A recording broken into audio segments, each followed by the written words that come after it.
And this is the star of today's video. Shrimp, or in Italian, scampi. On top of being delicious, they have ridiculous macros. 100 grams of shrimp come in with 71 calories with 13 grams of protein. Couple of things to know, I always buy them raw frozen, hence the grey color. The red colored ones are boiled before they get into the freezer. Also, I buy them always without the shell because even though there is tons of flavor, it just is so tedious to clean them when eating. So for this recipe I will put 150 grams of frozen shrimp into a bowl, and thawing them is actually quite easy. I will just pour cold water into the bowl until all shrimps are covered, and now I will let them sit on my counter for around 10 to 15 minutes and they will be ready to cook. Meanwhile, let's talk about the second main component of the recipe, and it's the shirataki noodle. Shirataki, also known as konjac or miracle noodles, are made from the konjac yam and have only 20 calories for this entire package of 200 gram noodles. Before I cook them, I will first remove this liquid in which they are stored, so I will rinse them in my sink for about 30 seconds under cold water and wash them until the entire stored liquid is removed,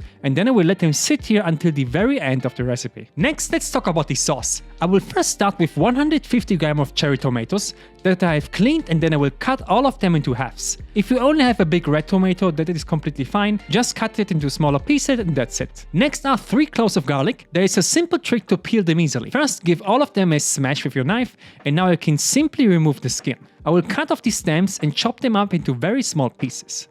So, this is a more Italian classic scampi sauce, therefore there is normally some heat. You can either chop up a small piece of fresh chili, or you can also crush some chili corns, but this is what I will do. I will make an East Asian inspired recipe with my currently most favorite ingredient, and it's gochujang. This is a spicy chili paste with fermented soy, has a super thick consistency and is really flavorful. It has quite some calories though, but because it's so strong in flavor, it's enough to add 10 to 15 grams per serving. So I will take a glass filled with 100 grams of cold water, add in 10 grams of gochujang, and then, because I won't use carby pasta and thus have no starchy water, I will also add a teaspoon of 4 grams of cornstarch to thicken the sauce. So give this a stir for about 15 seconds and set it aside. Next is 2 teaspoons or 8 grams of olive oil, and yes, this is quite a bit, but in my opinion you will need this for the shrimps and the garlic. But you can of course save these calories and just add some spray like I usually do. Okay, meanwhile my shrimps should be ready, and as you can see they are fully thawed and would be ready to cook. I will put them between paper towels and pat them dry. Now, you could go straight to the pan and start cooking. However, if you have 15 minutes of time, I would recommend doing one additional step. Some of you might know how to tenderize beef already.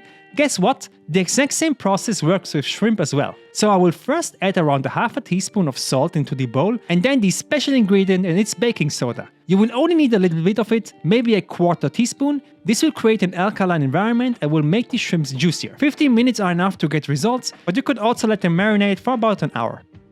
Okay, now that everything is prepared, let's get cooking. I will heat up a 24 cm or 9.5 inch pan on medium-high heat and then drizzle in the olive oil. Now, first I will add in the shrimps and fry them on both sides for around 60 to 90 seconds, just until they have developed a bit of browning on top of the red color.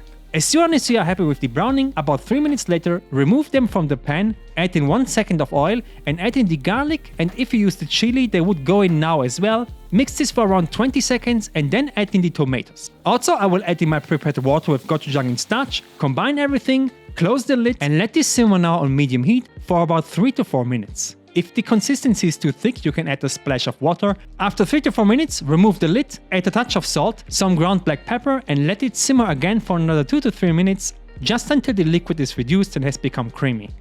This is where I will add back in the shrimps and cook everything together for an additional minute. Now, this sauce would be ready to eat, but to have the best possible shirataki result, I will remove everything out of the pan and also give it a rub with a paper towel to make it dry. Then I will go in with my shirataki noodles and fry them in the dry pan for about 2 to 3 minutes until the entire liquid is evaporated.